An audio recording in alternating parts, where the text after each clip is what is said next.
पंजाबी ड्रामे जी नई अपडेट में तव्हां सभिनी सिंध वारनि खे ख़ुशि आमदीद। दोस्तों अॼु ज़बरदस्त अपडेट्स आहिनि जेका तव्हां सां मां शेयर करण वारो आहियां। हिन वीडियो खे आख़िर ताईं ॾिसंदा थी सघे त असांजे हिन यूट्यूब चैनल यानी उदासी टेक खे ज़रूरु सब्सक्राइब लाइक शेयर कंदा।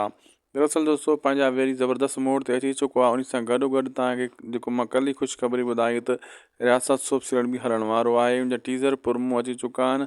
थी सघे थो जंहिं टाइम ताईं मुंहिंजी वीडियो ॾिसी रहिया आहियो जो देरि में देरि तेसि ताईं रियासत हली बि चुको हुजे, एपिसोड पहिरियों अची बि चुको हुजे, छो त 2026 जी स्टार्टिंग में हिन ड्रामे खे हलाइणो आहे। ऐं रियासत ड्रामो हिकु बहितरीनु मेगा सोप सीरियल आहे, हल्को फुल्को मेगा सोप सीरियल न आहे।